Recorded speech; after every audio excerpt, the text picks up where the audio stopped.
Hello and welcome to episode 5 of the Primary Maths podcast, the show where we talk all things primary maths. I'm Jon Cripwell. And I'm Becky Brown. How are you, Becky? Yes, I'm not too bad, thanks, John. Hot. We've got another heat wave going on, so the temperature is up again. But yeah, I've had a good week, thank you. How's your week we're been? Recording this in July, and again, for anybody listening rather than watching, I am in a conservatory, so it's about 35 degrees in here. But it's all good. So I've had a good week, Becky. I've had a good week. I had the pleasure on Monday of going to the East Midlands West Maths Hub Summer Conference, which is a bit of a mouthful of a sentence, but it was really good. So we spent the morning thinking about problem solving, which I know is something very dear to your heart. It absolutely is. And I can feed back to you a bit more about that soon. And then in the afternoon, the keynote speaker in the afternoon was Alex Bellos, who has written lots of books about lots of things. Actually, he wrote quite a famous book about Brazil, and also was the authorized biographer or ghostwriter actually for Pele's autobiography. But his background, he used to be a journalist, and before he was a journalist for The Guardian for sort of 20 odd years, he did a degree in mathematics. So maths is his sort of passion. And so when he stopped being a journalist, he started writing puzzles and puzzle books and things about maths. He's got quite a famous book called Alex's Adventures in Numberland. Oh, I've heard of it. Yeah. So he was good. But I was sitting there thinking, this guy must be a huge fan of the Primary Maths podcast, because the first half of his keynote speech, he talked about the history of zero and where zero came from. I was like, we are way ahead of you there. That's exactly what we did last week. And then the second part, the second quarter, I guess, of his keynote speech, he talked about favourite numbers and people's favourite numbers. Wow. Maybe he did his research by listening to us, John. Well, I'm assuming so. Where else would he get these incredible ideas from? So I now know with some scientific degree of accuracy what the nation's favourite number is. And what is it? Well, your favourite number, 13, does feature in the top 10. Oh, okay. I think it's up around 7 or 8, maybe. Oh, that's surprising. Quite popular. Most of the nation's favourite numbers are feature in sort of 1 to 10. So there's not many that are kind of 227 or whatever. Unsurprisingly, I guess. Apparently, the main major reason for a number being somebody's favourite number is that it was their house number. Okay. So, like their first house number, maybe their maybe their first house number. Yeah. Okay. So apparently, according to Alex, my favourite number, which is 3, is actually, I share that with a lot of other people because that was in second position in his survey of about 40,000 people, I think. Okay. And then the top spot went to the number 7. That, I think, would have been my prediction, John. I thought most people would have said 7. Yeah, for all sorts of different reasons, but I think football came up quite a lot. So John Tomset, when I interviewed him, his favourite number was 7, and it was a footballing reason. So 7's obviously popular for footballing reasons. I guess it's also, a prime number. It's kind of in the middle, isn't it? If you go and give me a number between 1 and 10, lots of people go to 7, I think.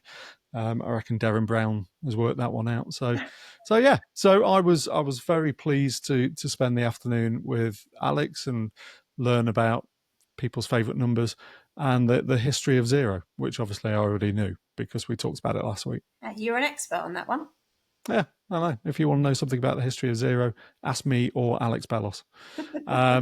So how about yourself, Becky? What have you been up to? Well, I've had a fairly quiet week, maths-wise. It was the Rubik's World Championship 2025 this weekend, which I will come into a little bit later when we talk about the maths of life. Did you win? No spoilers. If you're going to talk about it later, no spoilers. We'll wait and see whether you won that. I And didn't pick it up in the paper, but no, well, they've kept it quiet.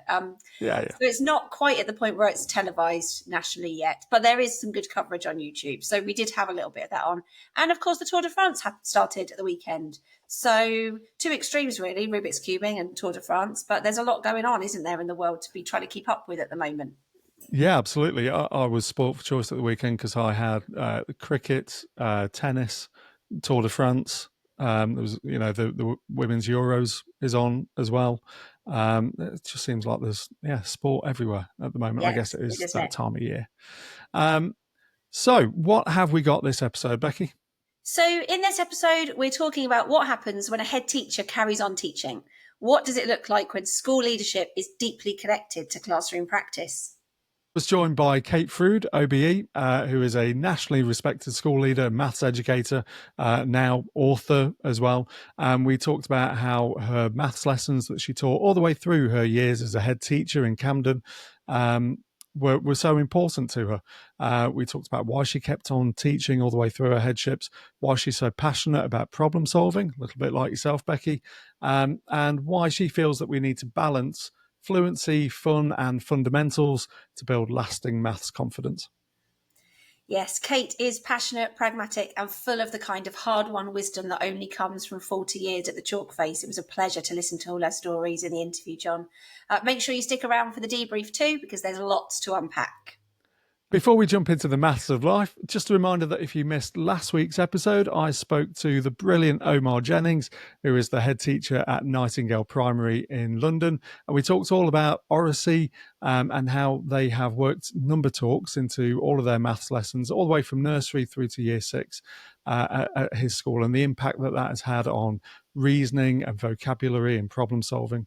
So if you are interested in anything to do with oracy, if you'd like to see how another school has managed to develop number talks as part of their normal classroom practice, go back and have a listen to that one, because Omar was a brilliant guest and very willing to share everything he'd learned. Yeah, lots of great things in last week's episode. So now it's time for this week's Maths of Life, where we explore the weird and wonderful ways that maths shows up in the real world. And today, Becky, I wanted to talk to you about fractions. Good. Yeah, that's not everybody's reaction when fractions are mentioned, to be fair. I think they get a bad name, don't they, fractions? I love fractions. Yeah, you see, I do now, I understand them, but I think it's less well understood than it might be, perhaps. And definitely when I was at school, it was an area that I didn't understand particularly well. But I am not alone. I'm not alone in that, as I learned this week. So I came across this story.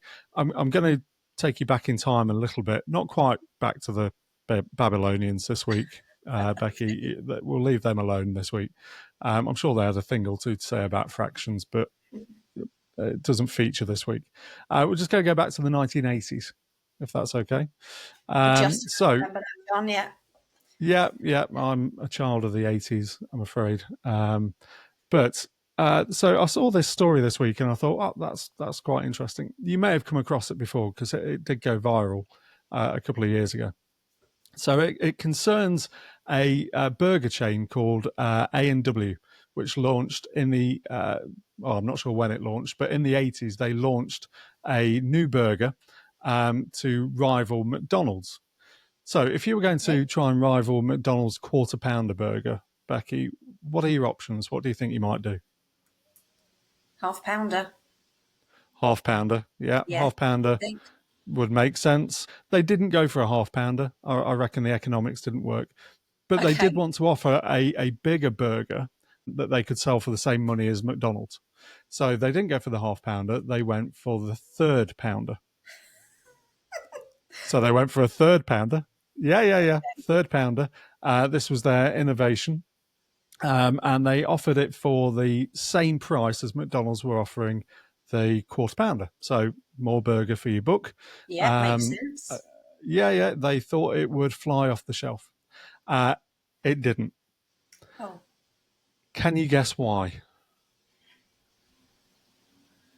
Did people think, oh, I don't know, third pounder? No, I don't know. Yeah, people thought I think you were probably going down the right avenue there. People thought that it was smaller than the quarter pounder. They thought they were getting less for their money. Because, Yeah, obviously when you see a third written as a fraction, 1/3, and a quarter, 1/4, if you don't have a conceptual understanding of what the 3 and the 4 mean, 3 looks smaller than 4, doesn't it? So the absolutely. feedback that they got, according to their marketing department, from people was that they felt it was poor value for money because it was smaller than the quarter pounder that you could get from McDonald's. Oh no, that backfired then, didn't it? That backfired massively. Yeah, it's hilarious and heartbreaking at the same time. Yes. Um, but I think that's intuitively you understand where people are coming from a little bit, because if you don't understand the concept of fractions and what the denominator means, then you are going to struggle with that idea, aren't you? And it goes back to something that Lai Ping Ma described as instrumental understanding. So that's where you've got your procedural understanding without any of the conceptual understanding underneath. I thought this really illustrated why conceptual understanding is so important, because you could have got a bargain of a burger, and a lot more burger for your money, if you just understood that a third was larger than a quarter. I hadn't heard that story before, John. But I mean, Did you not? it's Oh, good. no. I mean, yes, it's not surprising. I think I was probably thinking that's what people might have thought. And you see why, but also why it's really important that we get that conceptual understanding right. Absolutely. I think, to be honest, it also indicates why it's really important that we don't just teach fractions through pizzas. Yeah, yes, I reckon absolutely. if Domino's had done the same thing, and Domino's, if you would like to sponsor this episode, you're absolutely welcome. If Domino's had done the same thing, I reckon people would have had a much better understanding of which was larger. Yeah, do you know what's interesting, isn't it? To think about the visuals that we tend to use for fractions and what maybe stays in your head and whether that Yeah, helps the understanding or maybe not in some yeah. I cases. don't think I ever taught fractions using burgers, but next time, maybe next time. Yeah, I prefer So that chocolate. was I my think. yeah. Chocolate's always good, and so it's food. You can't go Yeah, wrong with food-based no. fractions. Cakes are the other ones, aren't they, as well? Colin the caterpillar.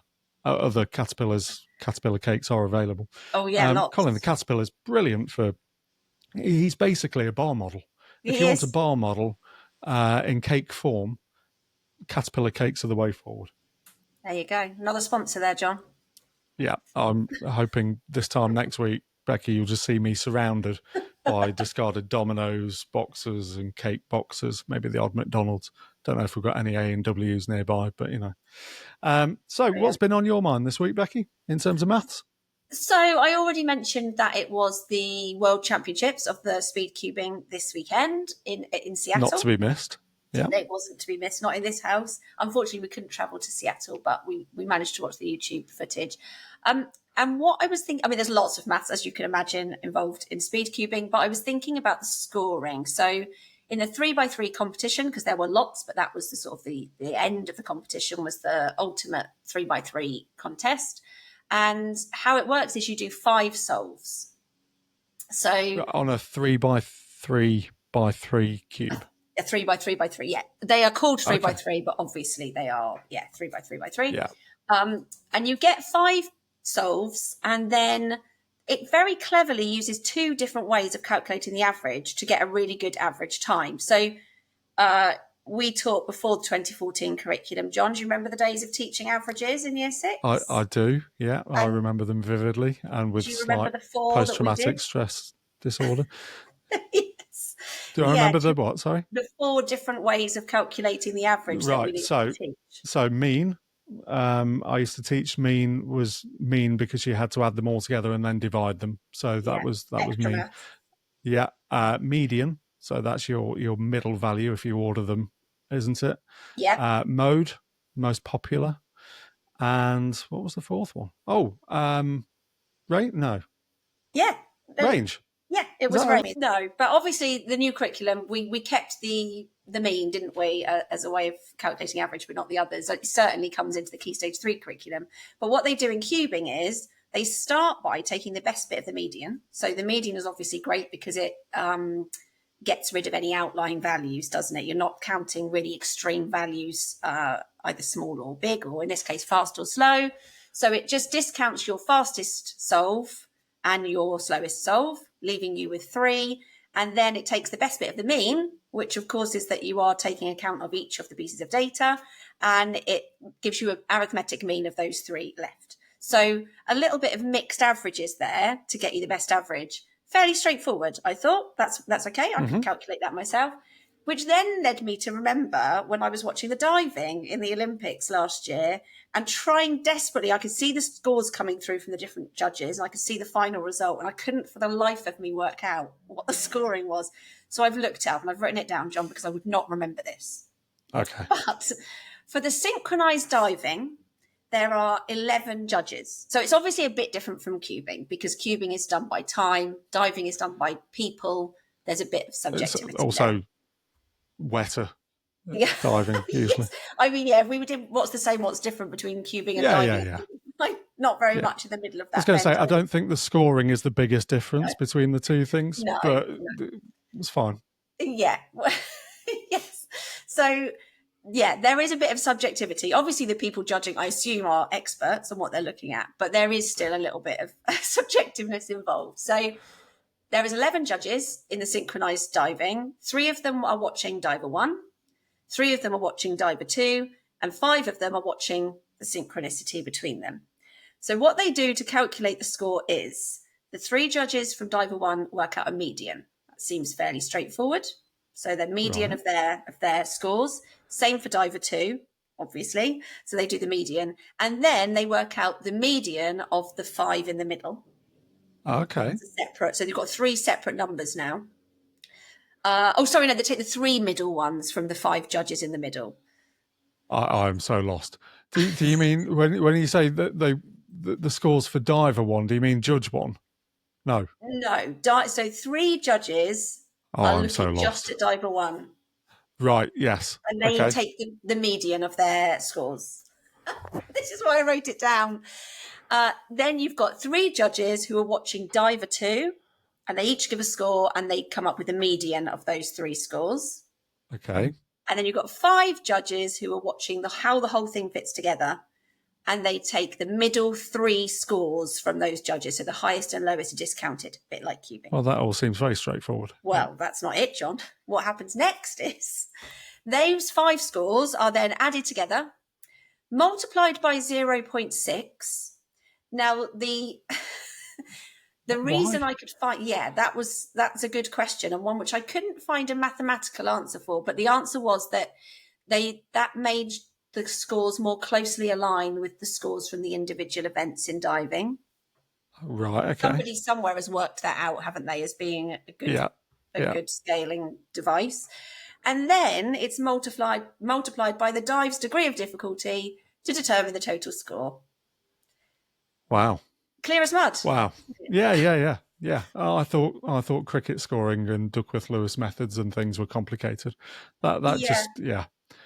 Okay. Well, note to myself not to become a professional diving judge. Yeah, but interesting, isn't it? That actually different sports, I mean, we wouldn't call cubing a sport, but sports and activities might use different averages to calculate their total score. I'm sure some people would definitely call cubing a sport. Becky, I mean, if darts can be a sport, then surely speed cubing can be a sport. Absolutely. Yeah, I think we should champion for that, John. Definitely, I didn't go any further than diving. I felt like my brain hurt after that, so I called it a day there. But there's probably some even more complex versions of calculating averages. If anyone knows a more complex version of scoring something than that, then please don't write in. I can do without knowing. So I think I'm ready for a lie down after that. So shall we go to the interview? Yeah, John, let's do it. Let's go to this week's guest interview. Today, I'm joined by someone who's quietly and consistently shaped how countless children, teachers and school leaders approach maths. She has spent nearly 40 years in primary education, finishing her second headship at Eleanor Palmer Primary in Camden, which became a national teaching school during her time there. Despite having a background in English and a master's in children's literature, she developed a deep love of maths teaching, especially around reasoning and problem solving, and continued teaching 2 maths lessons a week right up into her final year in leadership. Throughout her career, she's inspired children, teachers, and parents to love maths with an uncompromising focus on the basics and a relentless eye on what's happening in the classroom. She's written books full of energising fluency routines, including the A to Z of primary maths, and she's just signed a contract to produce a new series focused on the fun and fundamentals of maths, a project that brings together decades of classroom wisdom. My guest today is Kate Frood OBE, and I'm delighted to have her on the show. Welcome, Kate. Thank you, Jon. It's lovely to have you here, Kate. And as usual, I'd like to start really with reflecting on your own experiences of maths as a pupil yourself back in school. What was that like for you? Did you love the subject? Well, it's interesting that you reference my 2 sort of English degrees, because without a shadow of doubt, I attribute my mathematical confidence and enjoyment as an adult to my primary school. So I was a child of the 60s and things were very different then. And I went to probably, now it would be an oddity. But we had a very eccentric head teacher. It was in an old house. And this is so interesting. We didn't do maths. Literally. So Miss Maggs, the head teacher, ironic, head teacher taught the maths, used to come in and she would bring in an old sort of man's, almost like a doctor's case. And she'd say, right, children, today we're doing tools. And I look back and I think, the tools lessons were fluency. And then all my maths lessons were, I've still got the book and I treasure it, that we used. It was things like tessellating, spirals, Fibonacci, pattern making, reflective symmetry, number sequences. And so my primary education had this glorious kind of like learn your facts because you can't think about what you don't know. But then maths was this collaborative sort of creative subject. Now, I know there were no SATs. I know that the world was a different place. But I have 2 friends who I still see from that primary school. And my God, we are demonic at card games. We're sort of competitive with kind of Sudokus. And, it just... And then I went to secondary school and, like so many in my generation, died a death doing SMP, which was just get your textbook out. Scraped a B at O-level, end of my maths life. And then in my first headship, my biggest thing is I love teaching. I don't know if that's right or wrong in a head teacher. I think it's actually critical. And so I went to my teachers in my first headship and said, hi, I'd love to carry on teaching. I was a year 6 teacher. I love it. So I started doing English lessons and they kind of got annoyed with me because I'd start a piece of writing that would get in the way of their bit of writing. So I said, I'll do it in the back of your book. Sorry to be annoying, just trying to help. Anyway, cut a long story short, as I'm sure you've seen, so many more teachers are confident in English. And these 2 teachers said to me, actually, could you do maths? Maybe do some problem solving. So I just said, sure. And I just started digging around. And in the old days, there was no internet. You just got your books, you got your newspaper cuttings, you went to the ATM conference. And I just started to accrue this huge collection of good ideas.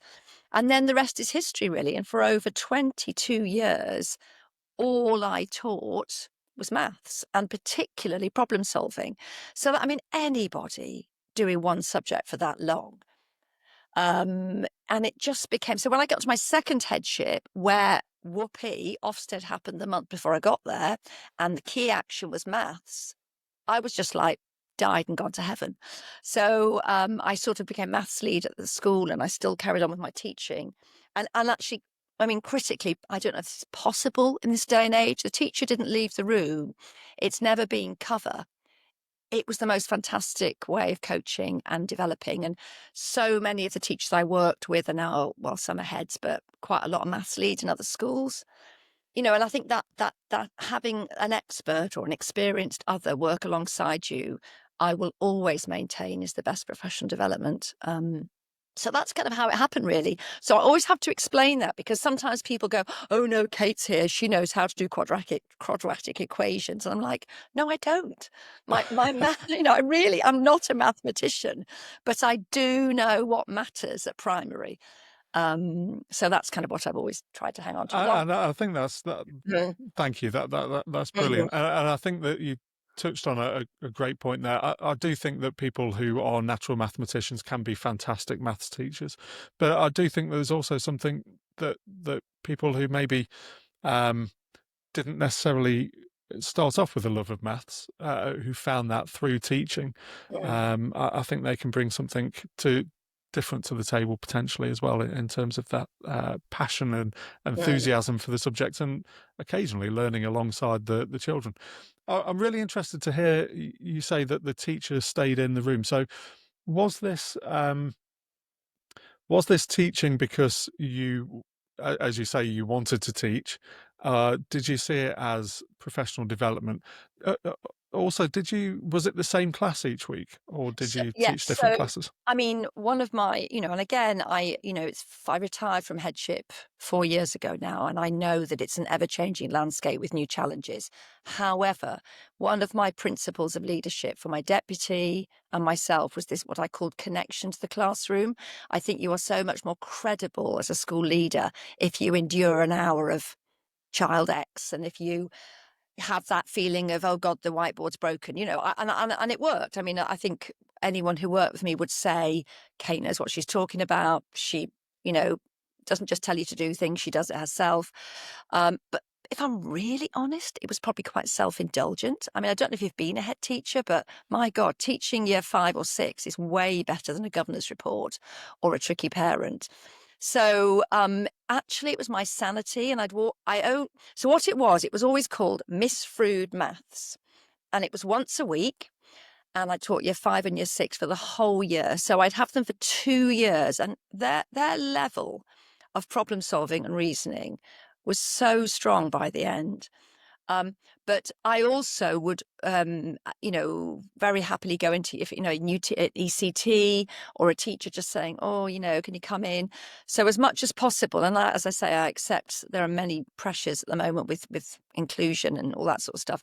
I would go and teach, and the teacher stayed in, because imagine, as a teacher, I'd always talk to Charlie and Tom, let's say, the last 2 teachers I worked with, and I'd always say, I'd have a theme for the term. So in year 5, term 1, all I did was factors, multiples, primes, squares, perfect numbers, etc. Because to me, that's critical. And he would carry on working through his schematic learning. So it didn't necessarily fit in, but we'd always talk each week. But then critically, when I went in, sometimes Charlie would say, she'd say, oh God, Kate, can I sit with my tops? Because I never do. And I go, of course you can. Or she'd say, can I sit with Louis all lesson to get inside his head, because I'm not getting it right with him. So it was just that delicious, everyone goes on, having another teacher in the class with you. And I know, life's different now. Mine was a very small primary, but these academy chains who have maths specialists, I sometimes kind of a bit provocative when I do go on my travels. Good use of your time sitting doing a book club in a room with no teachers. Wouldn't you be better in the classroom, modelling how to catch the mistakes and ask the right question? I feel like all these roles that are being created out of class have got a little bit sort of screeny and comfy, and the work happens in classrooms. Teachers are our most precious resource. My daughter's just started, so I'm living it viscerally again, watching and getting cross on her behalf sometimes, when she's not getting that, so you know what I mean. It's yeah, no, I completely empathize, and I would like to come back to what a Miss Frood maths lesson looks like in a couple of moments, but okay. I know that we'll have maths leaders and head teachers listening, thinking, I love the idea of going back and teaching for an hour or 2 a week, but I just can't get out of my office. How did you manage to do that every week? Was it just that you'd siloed that time, that it was timetable? Well, I don't like sitting in the office because I'm, I mean, I think it depends. I don't know. Again, we're here to talk about maths, but I worry about this systemic growth of these trusts and chains and the number of roles that take you away from the front line. I knew every child, every sibling, every granny. I'd stand at the gate every morning. So maybe that to me is what a head teacher should be. I accept there are different models. So it was utterly silent. Wednesdays at 11 was year 5. Fridays at 11 was year 6. And it had to be something pretty big to move it. Lots of planning in advance if I had to go to something head teachery out of the school. But, those, my office knew, don't move them, sacrosanct. And it was just part and parcel of the school week, really. I think that's probably the key, isn't it? Because Yeah. I know a lot of heads who have to do. So I'm lucky that I work with lots of different schools. Some of the schools that I work with are very small schools, so the head is a part-time teaching head, which I think is Gosh. very difficult, Tough very gig. difficult. Absolutely, yeah. And then some larger schools, the largest one that I've worked with recently is 3 form entry. The head teacher is not sat in their office all day, but very little time also directly in class.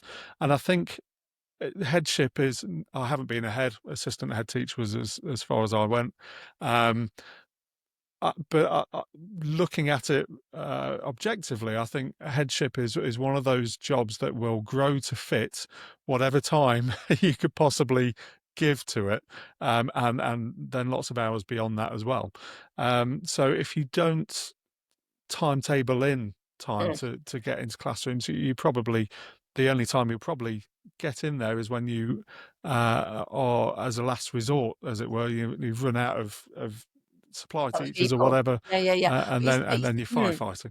But you see, 2 things on that, and I accept, but I too travel around a bit, and I often see these quite large kind of teams out of class. Doesn't have to be the head. Maybe I get it. Maybe the head is somebody who is just so good at all the kind of, officey type stuff. But if you've got a deputy head, yes, sometimes they do interventions, but get in that whole class, support those teachers because they're the ones doing it. But secondly, I remember thinking I want to be credible as a teacher, and I've got lots of lovely colleagues who also teach a lot, but they do what you talk about, cover. And I'm not at my best. I want to be planned. And I thought if I commit to teach twice a week and I plan it, albeit last minute, I'll be better than if I'm just How thrown all the into best lessons come together, Kate. Last minute. but I'm better. I'll be better. I'll be a better me than if I just go into year 4 after break because Stefan's got to go home, sort of thing. And I just thought, and because I did so much teaching, there was never any resentment that you hear, don't you? Oh, she never covers. She never covers. So I never got that. So it was kind of a little bit of self-interest as well that I wanted to be my best self when I was in class. I love that, and I think the classic sort of head going into the classroom to read a story on a Friday afternoon or something, is great, and it's great to build those relationships with the children. But as you say, in terms of building credibility for the teachers and how you're viewed as part of that team, I think teaching is second to none. And also, there's that classic thing, isn't there, of the reason that you are in the position that you are as a head teacher is usually because you've got fantastic years of teaching expertise behind you and experience, and you've not come out of your PGCE and gone straight into a headship. You've got that to fall back on, and it's a shame that gets lost. I've worked with some brilliant heads who were fantastic teachers when I've seen them teach, but they just didn't get the opportunity to do that. So I think it's I would really say to interesting them, that if you you see, I would say to prioritize that. them, honestly, they will rediscover their. I think headship is hard, and I think every single week I really connected with what I loved about it, and I think it's too easy. I've got a friend who's a nurse who now is being promoted way up, and she sits in an office and she's like, I'm sure I didn't sign up to being a manager. And I said, can't you go and walk the wards again, and she has done, and she's like, oh, it was great just to do. And I think we have, as heads, it's a tough job, but remember what you loved about it and reconnect with that, I'd say. Yeah, nobody who goes into teaching. No, But but you're right. Nobody who goes into teaching envisages their future sat in a small office staring at a computer, do they? no. That's and yet, unfortunately, lots of people end up there. So I think that's fantastic. I think it's a great piece of advice for anybody who is currently ahead or is thinking about perhaps headship might be in their future. Siloing that time and making it a priority is fantastic. So, as we've said, you taught two lessons a week, one lesson to year 5, one lesson to year 6, and you've already referenced this idea of a Mrs Frood maths lesson. What did that lesson look like then? What was a Miss Frood maths lesson? Okay, so one of the big, I mean, I was only maths lead to begin with, and I appointed the most brilliant maths lead, Natalie, who's now the head. But we had an absolute thing about fluency. That, you know, and again, one of my sort of things I say everywhere I go, you can't think about what you don't know. So you have this, a daily fluency has to be there, whether it's ping pong in year 1 or, as we did throughout the juniors, the counting stick and chanting times tables. So I marched around the school, knocking a few children out as I stomped around at great speed with this great big counting stick. So the first thing I would do, less in year 6, because they really nailed them. Year 5, Tom and I would say, what's your times table this week? Because we tried to have a times table of the week, and we just rotate them round and round and round. And so I'd start off with some chanting. I'd be asking questions like, oh, what are 70, 40s? You know, if we were doing the 7 times table, using and applying that knowledge, getting them on their mini whiteboards to write a number that would be on my 7 times table stick if it was 10 miles long, and being ready to tell me how they knew that. So, of course, the lower attainers would write 7,000 and the higher attainers would do some complex multiplicative thing and come up with a number. So we'd always start with fluency. And then I would have dug out and put together, one form-entry school. But anyway, I think we were pretty committed to not setting in any way. So very mixed ability school. I mean, some exceptionally high attainers, not going to lie, but equally, you know, an inner city cohort of complex needs and bilingualism and all of those things. So I tried for my own sanity to have a theme that would run for at least half a term. So like I said, factors and multiples in year 5, Ken in year 6, digit cards. And so week on week, I would usually have 1, possibly 2, sometimes even 3 variations on a theme. So we do our warm up, and then I would very definitely, and this is one of my things that I train others in, I always modeled how to start the problem. Because if you don't fancy, you know, when you look through the paper, I see a Sudoku and I'm like, ooh, yeah. And then I try one of the other things that's in the Saturday paper and I'm just like, yeah, doesn't do anything for me. So you have a responsibility as a teacher to sort of engage the kids and hook them. And I sometimes see teachers thinking that problem-solving lessons are like, oh, find a partner, off you go. No, you need to teach how to find the starting point. We use the metaphors of anchor or the little bit of string that you pull to unravel it. So the prep would often be in prepping a let's have a go, but one that wouldn't work, you know, to get them going.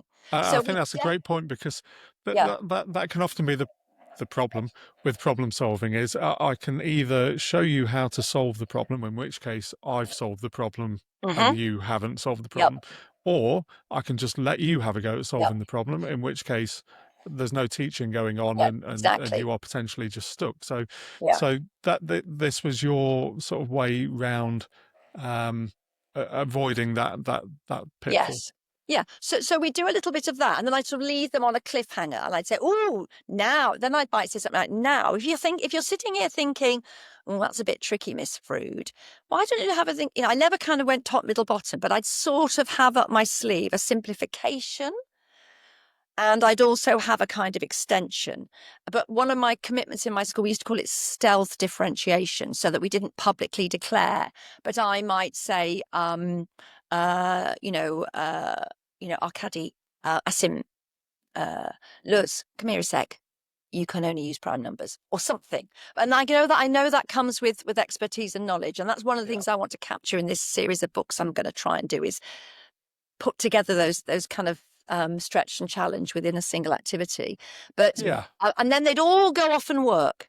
And two other things that, again, it may not work for all schools, but one of the reasons I think, if I'm honest, they like my lessons is they didn't have set places. And often the teachers in my school did have, for all sorts of reasons, they had places where they sat. And I used to say, find a comfy partner. And that means somebody you like working with, because, sorry, this is going to sound really arrogant, but I was a bit of precocious at school and I wanted to sit with Julia because Julia went fast as well, and we're still besties and we still talk 10 to the dozen and, and I think so we had comfy partners. But of course, because I'm a teacher, I'd go, no, no, you are not working together, you two. Split up now. So, all that control about who does work together well. But they loved, and can we be in a three? Can we be in a three? And sometimes I'd say yes, and sometimes I'd say no. So they would all set to work. And then the other critical teaching that went on is I would be buzzing around the room. I'd be sensing when energy was dipping, so I might release a clue. I'd be sensing when a few kids weren't getting very far, so I'd get them back with me and we'd sit together and get them back on track. Or I'd see a good mistake. And good mistake is one of my real sort of principles of teaching, which is that misconceptions are everything. Doug Lemov, who has, of course, made millions, calls it a culture of error. But I've been calling it good mistakes since time began, which is that actually you go, rather than, it's not a mistake. Oh, that's a lovely mistake. Who can tell me what's wrong here with what Nancy's done? And then stop the class, have that mini plenary, and then back to work. And then actually, I'm old enough to remember I don't know if you are, the 3-part lesson from the numeracy strategy. Yeah, of course. Yeah. And I think the plenary at the end, which I don't think happens in a kind of scheme lesson anymore. It's all kind of like people just get to the end and give their books in open. Whereas actually part of the principle of the strategy was that you do end every lesson, not with a kind of who wants to share what they've done, but with a kind of picking up those key learning points or pulling it together or teasing for tomorrow. So I was always really strict that we'd have a plenary. And I also had a couple of activities that's too hard to explain on a podcast, a sort of Venn diagram sorting activity that they always loved finishing with. So lots of sort of comfy, familiar, routines to the lesson. And then this kind of sequence of things. And I didn't get it right all the time. It was, if I had a self-criticism, I have many. I probably always liked, I'm not sure if I included the low attainers enough, but, they still loved it. I still see them in the street, age 40 something, and they still say they love maths. So I did something right. Absolutely. I think anybody who can say that they love maths has obviously had a good experience of it at school. So if we can, I'd just like to sort of touch on a couple of the things that you talked about in there. So one of them was this idea of, I think you called it differentiation by stealth. But the idea of, because we talked before the recording, you're involved with Maths Hubs. I've been involved with Maths Hubs as well, still am. And obviously teaching for mastery, I think there's a little bit of a misconception potentially sometimes that, teaching for mastery, so we don't do differentiation, which I will call a misconception because I don't think that's entirely true. So how could a teacher make sure that there is challenge for all within a lesson without having a blue table are doing this, that old style of differentiation where I remember when I first started teaching, I would have 6 different activities going on in the classroom, each one on a different table, and children working on completely different things. I never had that. I've never that. You must have started an era that I just kind of missed, I suppose. I mean, you touch on something that's really, dear to my heart, my travels. And, I always bend over backwards to say, not criticizing. Wow, you lucky things. You have this sequence of learning. We never had that in the 80s, the 90s. This is a huge riches. But, the tyranny of the resource. And so what I see is time poor teachers, complex needs in their classes, so much easier just to print tomorrow's sheet and put up the slides. Oh, but there is reasoning. Yeah, question 8. And only the fast finishers get there. So only the clever kids get to do the really interesting stuff. And I don't think there's enough practice in there for those kids who need to do 10, 20 worked examples rather than 2. So, we've all sort of fallen in with it, including my old school. We used it. And I just think at the moment where I think we're at in maths education is just critiquing where we've got to and going back to what I had in my generation, which is much better principles. Now, I've managed to do a number on myself and say adaptive teaching rather than differentiation, because I accept that differentiation implies that preconceived planning, top, middle, bottom, blue, red, triangle, square, whatever people say. However, I really take issue with teachers who challenge me back and say, no, teaching for mastery, the whole class works together. Yeah, the whole class works together, but your job as a teacher is to know those kids so well that you know that those 4 need that little stealth differentiation of, you guys, you'll forget that, don't bother doing those 3 questions. I've stuck in something a bit juicy for you. But you're not publicly declared to the class, or Jessica, Zoe, Najia, would you come and work with me today? Because I need some help. All that stuff just about the inclusive culture. You can't just, to me, you can't just put up tomorrow's slides. You have to have looked at it. You have to have looked at the unit. You have to have gone, this is going to be too hard for these kids. How can I adapt it within the lesson? So we're all doing division, but I've adapted it so everybody's building on what they already know. Most people have another adult, certainly for maths and English. I don't know, maybe out of London it's different, but how am I going to use that second adult to scaffold that learning? But the notion that people are doing completely different things, with the exception of some complex kids with the HEPs possibly. And I think the greatest, well, first of all, know the curriculum, know the children. I often say to young teachers, when did you last read the national curriculum for maths? The answer is they've never even seen it, because they go straight to the scheme. So know the curriculum, know the children. And then to me, the greatest adaptation is your questioning. So when I'm doing training and, inset, as I tend to now on my travels, just showing them how a simple thing like a blank 100 square, that lovely interactive one, and you're getting year 2 to come up and you're clicking on an empty square. And I say to the teachers, right, inclusive teaching, what's the first number you're going to ask somebody to come up and click? And they all know, they all go 1. I go, absolutely. And who are you going to ask? And they go, my prior low attainer. I go, absolutely. Up he comes, click. Hey, well done. He gets a clap. Then what are you going to do next? And they know it. They say 100 or 2. I'm like, absolutely. Inclusive teaching is low threshold, high ceiling. So lots of claps for the low attainer. Then, of course, then you're straight to your high attainer and you go 37. And then they've got to do much harder maths because they've got to go along, find. So, it's modeling and getting teachers to realize, it's that kind of, we're all in this together. And one thing, every child should be sat there thinking, she might ask me a question and that's fine because she knows me. Miss Frood won't ask me what the prime factors of 231 are. But she might, but she'll ask me a question about the factors of 10 because she knows me. And I worry that the schemes, people are teaching a material and not children, but it's a, it's. No, I totally agree. Sorry, I could rant for hours about it, and I'm not critical. It's where we find ourselves, No, as somebody so I started teaching 18 years ago. So when I came into teaching, there was nothing planned really. The strategies were still around, but not really being used. We were losing the strategies 2000. Yeah, okay. That's right. So everything was from scratch really. And then when the schemes came in, a lot's changed in those 18 years. But when the schemes came in, I can completely understand why we may have fallen into this trap of relying on them so heavily. When we're recording this, which is the start of June in 2025, that NEU has published recently a report that asked teachers about how they felt about the use of schemes, not just in maths, but in lots of other. Yeah, it's called Are You on Slide 8 Yet?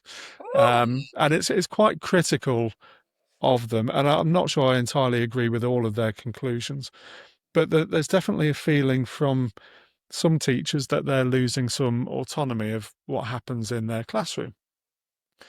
And I think I would just echo what you were saying, which was that the value of the scheme is that some of the legwork has been done for you, some of that sequencing has been done for you, some of the tasks, the intelligent practice has been thought out for you, so that you can take it and you can then adapt it to the children that you know very well in your class, because whoever's written that scheme doesn't know your children. And that, you know, the value of you as a teacher is that you have those relationships and you know those children and you can adapt those lessons. We always asked, as part of the lesson planning procedure, that you would think about which children are going to need a scaffold in order to keep up with the others. And then throughout the lesson, what are the opportunities for those children who are ready for it to dig a little bit deeper, and not just have one challenge at the end. I got very frustrated with a sort of a perception amongst teachers and pupils at one point a few years ago that if I raced to the end of the lesson, this beautifully crafted lesson, if I was the child that raced to the end of it, then I got a special challenge. And that meant that I was really good at maths. So what came before in the lesson didn't really matter. My goal was this challenge at the end. And so I really wanted to avoid that. And so we split up those opportunities throughout the lesson so that they were a little bit like, exactly, so that hopefully the value could be seen at each part of the lesson, and not just this, you know, that lesson's not for me. I want the challenge at the end. And a little moment that stayed with me. I just walked into this class in a school that I didn't know, and I was talking to the children, getting to know them. And this little boy, who I immediately identified as low attaining, I was chatting to him, and he just said to me, "I never get to the other side." And I thought, oh, right, they crossed the playground for their follow-up maths or something. And I said, "Oh, darling, what do you mean?" And he just meant he never got to turn the sheet over, because all around him were these fast finishers, like you say. And looking back at my sort of, you know, particularly since we became a teaching school, one of the things that Natalie and I ran for the NCTM at my school was teacher subject knowledge courses. And literally, if you went on that course, and it was 5 days, and we'd look at additive thinking, multiplicative thinking, problem solving, place value, you know, really in depth, and lots of people were transformed. And I worry that because to perhaps a head who's taken over a new school, bringing a scheme in, they think, oh, that takes care of subject knowledge, because it kind of is so full of subject knowledge, somebody else's subject knowledge, but there's nothing. You know, I know it's hard. There's so many pressures, cover, and, you know, budgets. But teachers, that without question, it's giving teachers time to do maths. I've got a glorious day coming up on Friday in Cornwall with the trust. They've got about 26 teachers coming out of school for the day, and we're going to spend all day just doing maths, playing games, doing problems, and that will be, you know, I hope, really quite transformative for them to have that time to reignite their enjoyment, their own personal enjoyment in maths, as well as I think that's wonderful, and I think definitely it's one of the things that I benefited from most in my career. Made me such a the opportunities that I had from working as a maths specialist with the maths hubs and everything else. And yes, I tried to take as much of that back into my school as possible, but I was working with 15, 16 teachers, and there was one of me. And, you know, I think it's really difficult as a maths lead. Sometimes you've got that subject knowledge. You would love all of your teachers to have that, which is where I think valuing that PD as a head or a subject leader is really important. But also, I love the idea of being of what you said earlier about being in the classroom, keeping the teacher in the classroom, and being able to model how you can take this lesson that's in a scheme, it's been written really well and with the best of intentions, but isn't necessarily something that can just come straight out of the box for your class. How do you take that? How do you plan it? We've done a lot of work around collaborative planning as well, with schools that I've worked with, actually looking at the lesson plan that's been given to you. How are we then going to adapt that for that? But it does come back to time. I think that's the big problem. I mean, one of the most valuable things I did with my ECTs was I'd go in and do, a fairly standard lesson observation. But actually, I said, right, come on, let's plan tomorrow together. Based on what I saw in that lesson, and I'm going to coach you about what I would do differently tomorrow. Like, right, that lot, they've got it locked in. They were almost bored by today. So we need to take it up a notch for them. But this is how you need to go. And these are the 4 good mistakes that you need to start tomorrow's lesson with. Use the visualizer, whatever you want to do, just to make sure that they should understand that they're on that journey as well. And that was really good coaching, really, I suppose. And also, I know this isn't a podcast about being a head teacher, but another thing that sticks with me is because I had that style driven by loving teaching of being, we used to call it parrot on the shoulder coaching. So it'd be very live. And I was talking to another head teacher about this, and because in a lesson I would go, John, that lot over there, they've finished. They're going to get a bit silly in a minute. Head over there. And this head teacher said to me, but that means the lesson's better than it would have been. And I'm like, oh, how terrible. And it's what's the point of this? Sitting at the back with a clipboard, watching kind of things fall apart. That's not helpful to the kids. That's not helpful to the teacher. So actually that live feedback, the lesson's more successful than it was. The kids get more out of it and the teacher does. So I just never really understood. I think that's a great point. We talk about the benefits of live marking and live feedback for the children and how important it is to get that. Why wouldn't you do the same thing with somebody that you're working with? And I could talk about all these things all day with you. But I don't want to take up too much of your time. So you left Headship 4 years ago, and retired, obviously. Just put your feet up, and so what are you doing now then? What does life look like for you? I look back at there were people in my school who needed to become head teachers. We were a little school and it was my time to go. I'd gotten through COVID. But I'll never love anything as much as I loved Headship, and that school. So my borough where I worked, Camden, they said to me, you're not going anywhere. So I'm committed to 2 days a week to them, and I do the MPQs, the early career framework stuff, and also lead some subject networks in things like DT, help. But getting teachers together, I really believe in collaborative social capital. I just think teachers can be isolated and we need to get them together. And so I had lots of stuff that's about bringing people together to get that sense of belonging.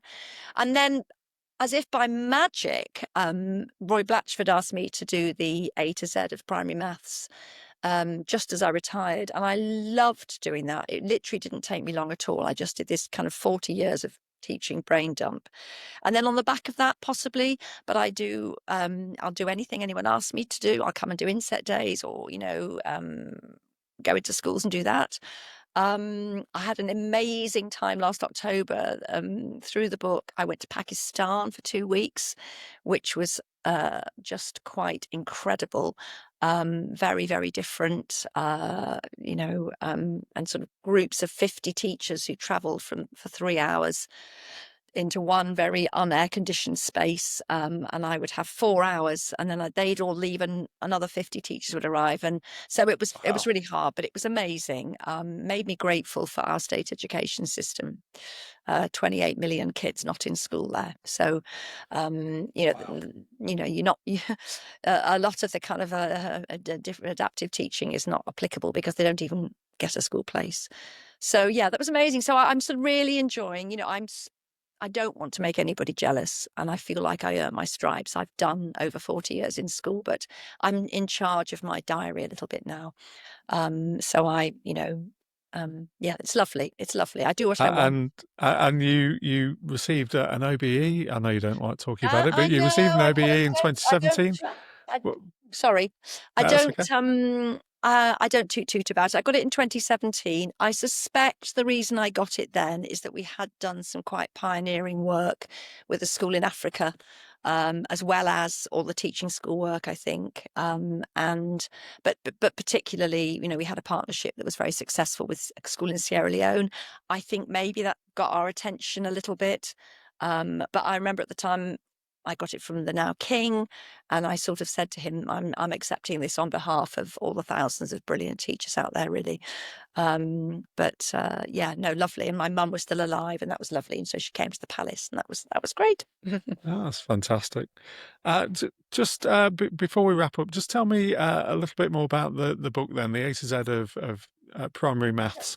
Okay, so the A to Z is part of a series that's really good, actually. There's the A to Z of academy leadership, the A to Z of inclusion, and Roy has managed to kind of connect some really good people like Mark Rowlands as well to do these books. So what it is 26 chapters, surprise, surprise. And it's sort of, I was free to choose the chapters. So A is for assessment, Q is for questioning, V is for Venn diagram, L is for lesson. I would imagine Z was difficult. What? 0, actually. Very good. But you know what I wish I'd done? I wish I'd done ZPD. Because Vygotsky's zone of proximal development, which I do mention in the book, that to me is the key to good teaching, is knowing every child's next step and zone of proximal development. So it was lovely. But what I've done is, in a way, that to me was the dumping of all my ideas. But actually, the format isn't class teacher friendly, I don't think. Those teachers I know who've bought it say they just have it with them all the time, because I've littered it with ideas, games I've played, problems I've done. So if you're prepared to put in the time, you can find all sorts of riches. What I'm about to embark on, actually, for a different publisher, is, because I understand, as we've talked about today, the strengths of having a sort of structure, is 10 lessons a term, so maybe Fridays, for each term, for each year group, of sequenced problem-solving, funner activities that really focus on fun. It's going to be called Fun and Fundamentals. So the whole of term 1 in year 1 is just 2 dice and numbers to 10 or to 12. And, I will have done the work for teachers of putting them in a sequence, because teachers, when I do inset, say to me, where'd you get your ideas? And I can see that the A to Z is really rich for a maths leader to think about how to teach well, but not so useful for that class teacher who's time poor. So that's the next big project, really. Well, I love the idea of having, as you say, a bank of resources that you can go to when you're teaching a particular area of the curriculum, and you're thinking, how can I incorporate something a bit different into problem solving in this particular area? That sounds like a great idea. So we usually finish on a few just quick fire questions, no pressure, no right or wrong answers here. So the first one really is there a book that you've read, or a resource, or a person even, that you think every educator should check out? Oh, wow. I mean, it's hard for me to tune in on maths because I go into headship and leadership. Tim Brighouse. It doesn't have to. Yeah, it doesn't have to be maths. It's absolutely fine. Tim Brighouse, to me, if anyone's listening who's thinking about school leadership or is a school leader, if you Google Tim Brighouse, you can't buy them anymore. PDFs. The one's called Successful Schools, and the other one's called How Head Teachers Survive and Thrive. And they're so small, and they're PDFs, and they were my Bibles as a head teacher. Gosh, I mean, anything if you can find them, I don't know where you find anything with Anita Straker's name on, who was a goddess of maths in the 90s. She's an amazing mathsy ideas person. I love the Tarquin website for ideas books. Gosh, there's lots. I have to say, and maybe I'm tragic, I've always read around teaching. At all the stages of my career, I've been a great seeker of ideas, and I think it's important to keep stimulated, and going to research ed, or I think in one point I used to go to the Easter conference of the ATM, which was always a great source of ideas. Yeah, it's still going on. Wonderful, thank you. So, second one of 4. One thing that you've changed your mind about in education. But she'd warn me about these questions. These are I such know. good questions. I've just realised this, Kate. I should have Hang sent them on. to you One thing earlier. I've changed my mind because not so much changed my mind, but what I think is really interesting is I taught during COVID. Okay. And I was the one in school. No, sometimes we did live lessons. So I did some of the live lessons for year 5 and 6. So that is 38 years into my teaching career. And I significantly improved because I had to explain something once. I couldn't go over to Jon and repeat it again like you do in class because he never listens when I'm teaching. I couldn't go over and add, so it made me that late in my career be really, really much better at small steps. Yeah. And I think when I look back at my early teaching, I thought, I'll get by on being enthusiastic and talking fast and getting them whipped up. And by the end of my career, I was like, nope. We need to go into much smaller steps, which is why I appreciate some of the scheme material that's come on the back of Mastery, because it really, really has that as a kind of core philosophy.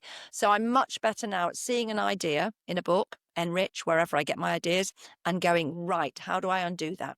How do I really unpick that so that it's low threshold, high ceiling? That's probably what I think I've changed my mind about. That's fantastic. Yeah. Thank you. Nearly there. One small thing that you think makes a big difference in the classroom, and you probably already touched on this. Well, fake it till you make it. I mean, if you don't like maths, just fake it. Because I as we've established, I've got English degree. By the time I've got a room upstairs of dice necklaces, earrings of numbers. I get mugs made by kids at Christmas. I played the maths nutter. And they'd all my goodbye letters from the kids were, I promise I will always know my tables. So just, if you're the new maths lead, even if you've done it because nobody else, just fake it. Do anything silly. I think some mother knitted me a jumper with numbers on once.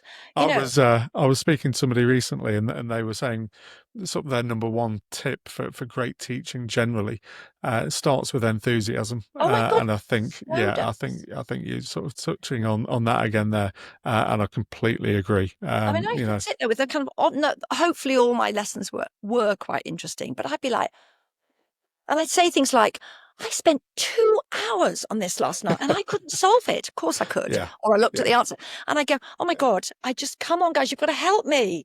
And I just white lies. Yeah, and the other thing I must just throw in, if you have found a problem and it's like, how many solutions can you find? And you've looked at the answer on the Enrich website and there are 8 solutions.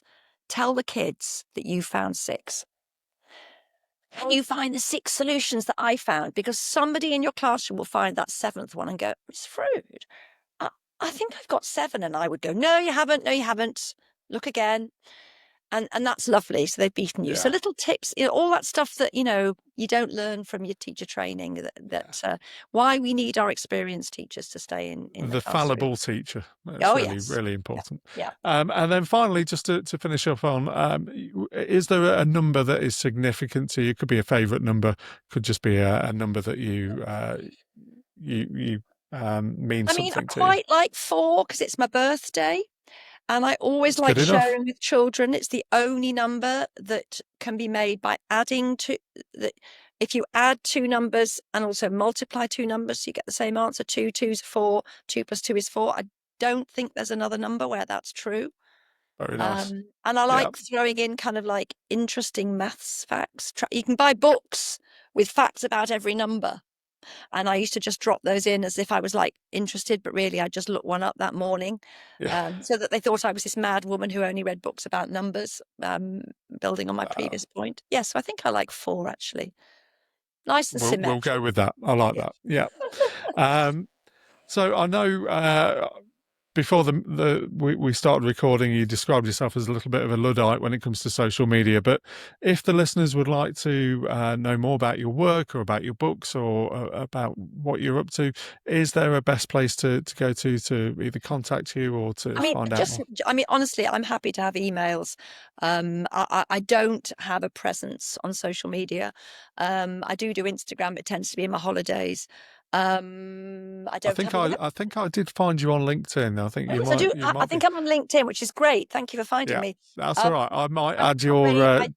I already spend far too much time on my phone. I couldn't possibly. But I'm really happy for people to email with questions or whatever. So I don't know if you can. I can pop that in the show notes if you're happy for that. And I've also got a Camden email, which I don't know, sometimes things go into spam, as you discovered. So I'll send you both, so you've got both emails. That's great. So thanks, Kate. Thank you so much for your time this morning. I could talk to you all day about this stuff, but maybe we'll catch up again in the future. Yeah, that'd be great. Thank you so much for your time. I'm just up in Derby. So lovely. Yeah, nice bit of the world. Yeah, I'm very lucky. But thank you very much for your time, we'll speak again soon. Okay.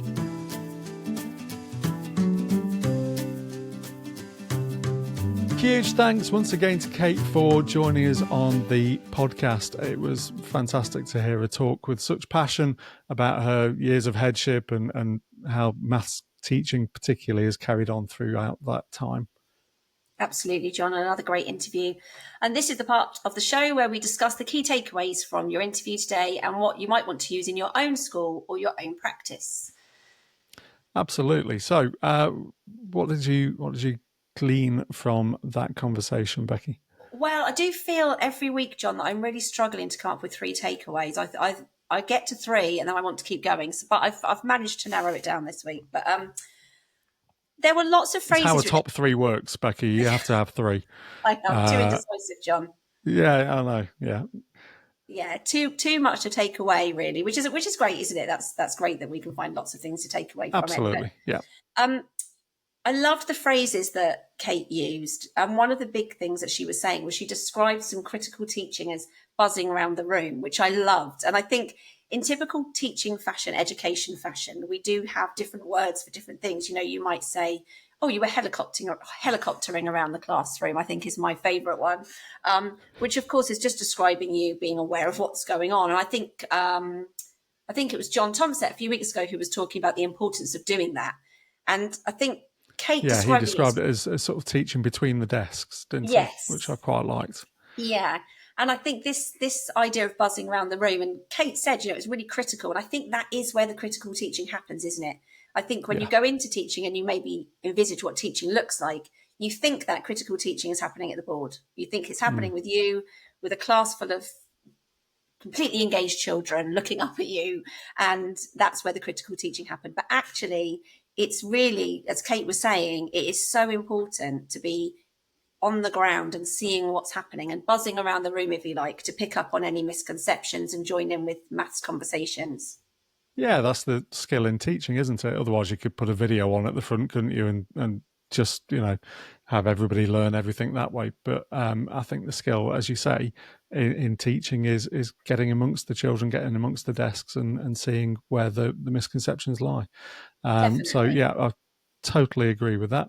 One of the phrases that I picked out, so I picked out some phrases as well, Becky, was teaching the children, not the resource. So I like that one because I've been thinking a lot about this recently and how we use schemes of work really effectively, because I'm a huge proponent of schemes of work. I think they are great when used effectively, but I do think that there is room for that effectiveness to be increased across the country, actually, in the way that we're using schemes at the moment. So the idea of teaching the children that you got in front of you what they need to know, not just what the resource thinks that they need to know at this point in time, I think was really important. Yeah, I think building on that, Jon, it's really interesting hearing you and Kate talking about that teacher autonomy again, and just thinking about you've got some teachers who might lack confidence, particularly in maths. We know that there's lots of anxiety around maths and certainly further up in the age range, but some teachers who really do need that scaffold and support for themselves to know where to start. And then you've got teachers at the other end of the spectrum who are experienced or confident and really want to go for it and make it their own. And I think it comes back to that conversation we've been having week on week about consistency isn't rigidity, is it? It's making it what you can and making sure that it's fit for everybody. And I think you're right. I think schemes are great for doing that, aren't they? But it's having the will and the confidence to maybe make it fit for your setting. I mean, I was thinking about my own teaching career, and I reckon out of 18 odd years, I think I might have spent 12, maybe 13 of them in year 6.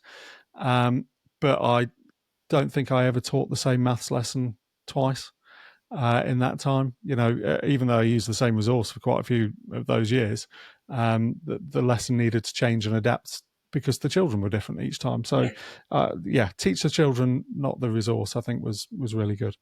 Was there anything else you wanted to highlight, Becky?